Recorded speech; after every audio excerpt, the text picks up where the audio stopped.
உங்களுடைய மதிப்பு மரியாதைகள் ஜூன் 2026 வரைக்கும் நல்லா இருக்குன்னு சொன்னேன்னா, அதுக்கப்புறம் வந்து அந்த மதிப்பு மரியாதைகள்ல ஏதோ ஒரு சின்ன சின்ன காசிப் உங்கள தேவையில்லாத ஏதோ ப்ரொவோக் பண்ணுவாங்க. ஒரு பிரச்சனைகள் பண்ணுவாங்க. ஸோ அந்த மாரியான இடங்கள்ல நீங்க கொஞ்சம் அவங்க கிட்ட கவனமாக இருக்க வேண்டும் அப்படிங்கிறது தான் முக்கியமா உங்களுக்கு சொல்லப்படுது.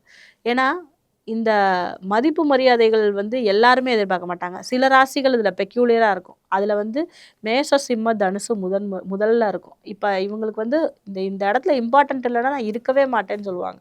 அப்ப நீங்க அத எதிர்பார்க்கறதுனால, உங்களோட மதிப்பு மரியாதைகள் குறைவாகிற தன்மைங்கிறது ஜூனுக்கு அப்புறம் இருக்குங்கிறதுனால, நீங்க கொஞ்சம் கவனமா இருக்கணும். அரசியல்வாதிகள் அந்த காலகட்டத்தில உங்களோட அதாவது எலக்ஷன் நடந்துரும்னு நெனைக்கிறேன். அப்ப ரிசல்ட்லாம் வந்ததுன்னா, நீங்க ரொம்ப கவனமா இருக்க வேண்டிய பீரியடுங்கிறது ஜூனுக்கு அப்புறம் இருக்குங்க.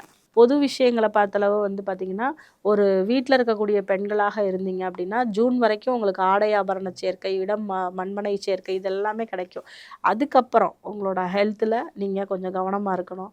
ஹெல்த்ல மட்டும் இல்ல, நகை தொலையாம பார்த்துக்கணும், பணம் தொலையாம பார்த்துக்கணும். இதெல்லாம் ரொம்ப முக்கியமான ஒரு தன்மையாக உங்களுக்கு சொல்லப்படுகிறதுங்க. அதேபோல உங்களுக்கு வந்து பார்த்தீங்கன்னா, ராசிக்கு 3ஆம் இடத்துல ராகு இருக்கிறதுனால ஃபோனு கீழ விழுந்து உடைஞ்சிருச்சு, டிஸ்ப்ளே உடைஞ்சிருச்சு, சகோதர உறவுகளோட ஒரு சண்டை சச்சரவு இருக்கு அப்படின்னா, அது டிசம்பர் வரைக்கும் கன்டின்யூ ஆகுது. அதனால நீங்க வந்து இப்போ உள்ள முக்கியமா ஜூனுக்கு அப்புறம் டிசம்பர் இந்த பீரியட் எடுத்துக்கங்க. ஜூன் வரைக்கும் இந்த மாரி ஏதாவது ஒண்ணு போனா கூட அத சரி பண்ணிக்கலாம். ஆஃப்டர் ஜூன் வந்து இந்த விஷயங்கள்ல நீங்க கவனமா இருக்கணும். இயர் ப்ராப்ளம் வராம, காது, மூக்கு, தொண்டையில பிரச்சனை வராம பார்த்துக்கணும்.